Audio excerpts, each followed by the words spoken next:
Welcome to this week's episode of Cooking with Connie.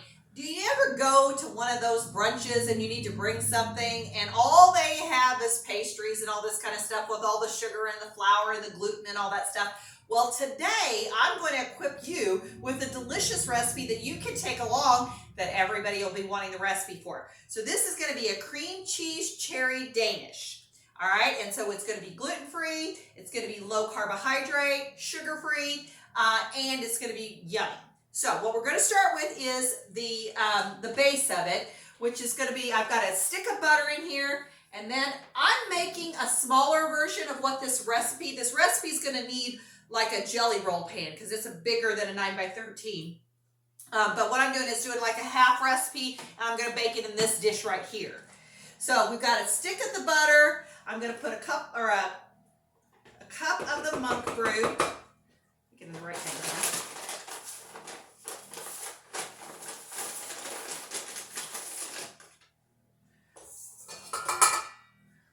here. And then we're going to use just a little bit of our Celtic sea salt. I'm just going to do a pinch of it. Just remember, if you're using sea salt, it doesn't take a whole lot to get the flavor. So just be careful, because remember, once you put it in, you can't take it out.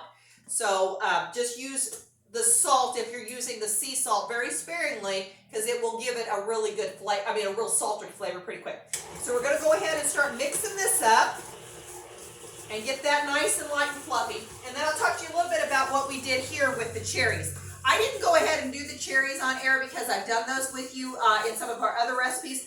But I usually like to use frozen cherries, but unfortunately I could not find any frozen red tart cherries right now. I guess everybody used them for the Christmas holidays. So instead I ended up getting the red tart cherries in water. There's the key. You want it in water. And then what I did was I always add my sweetener, my monk fruit, and my arrowroot together and mix it before I pour it in there. Dump the water, everything in the can in there, because you're going to use that as the juices that you're going to use to thicken. Throw it all in the pan, put your sweetener in there, then you're just going to stir it, cook it over medium until it thickens. And you can tell your cherries are ready whenever the juices end up clear and thick, okay? Because until they do that, they're going to kind of be a cloudy color. And then I put about a half a teaspoon of almond extract in it, which gives it that really nice flavor. I love the smell of the almond extract. So we're going to see how we're doing good here. Next, what we're going to add to this is eggs. And we got 2 eggs that's going to go in here.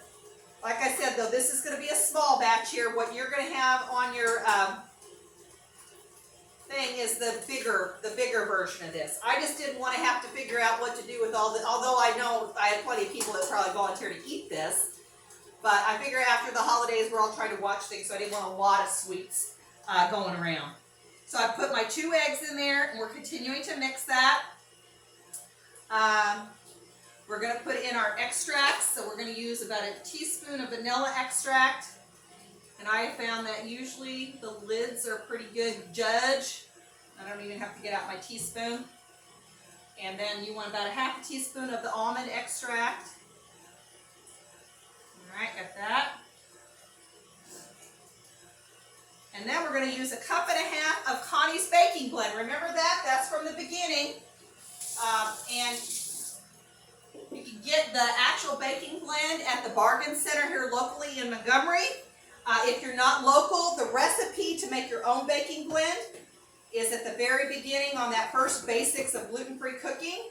That recipe is in the comment section there. So we're going to use about a cup and a half. I'm trying to do this without stopping things.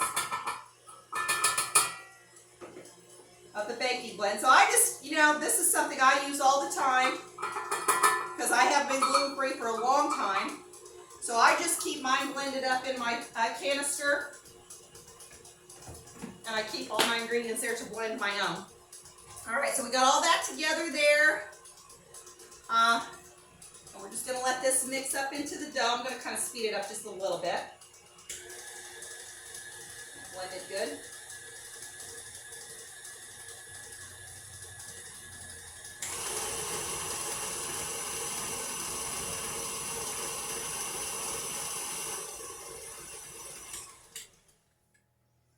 All right.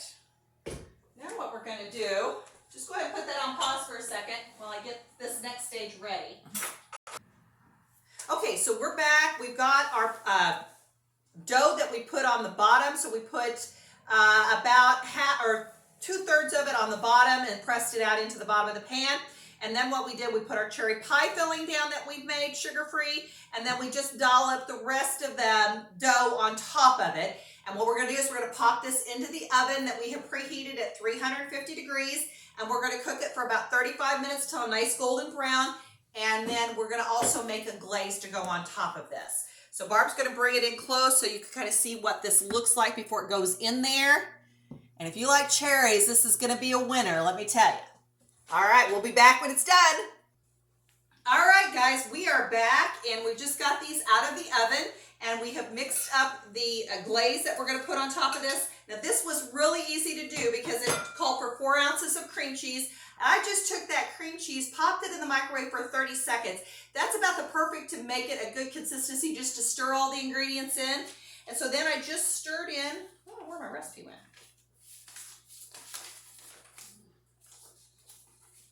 A half a cup of I use this, I like this Impact powdered sugar. It's monk fruit powdered sugar. I used a half a cup of it. I used a teaspoon of the vanilla and a half a teaspoon of almond extract, and then 4 tablespoons of heavy whipping cream. And then I just whip that up, and I think it's pretty good consistency. If you want it a little thinner, you can just add a little bit of extra water, but I think this is gonna be a real good consistency. We're gonna go ahead and put it on while it's nice and warm here. And then we're gonna let this set up just a little bit so that we can cut it, but we're gonna let it cool a little bit before we do that. I know, I think Barb and I are both really anxious to see how these turned out because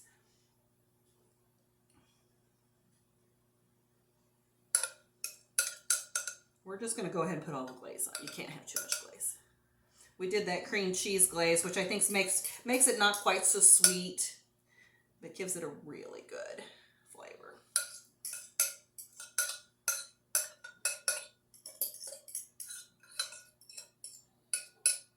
All right, now we're gonna let these cool just a little bit, and then we'll cut into them, and we'll come back and we'll give them a try and see how they are.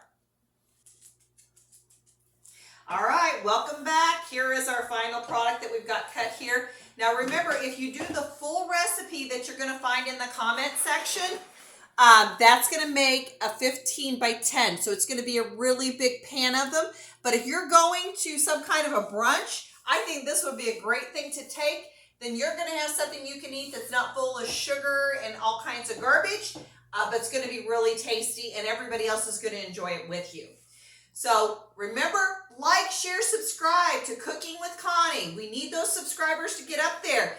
And remember to make good choices this week.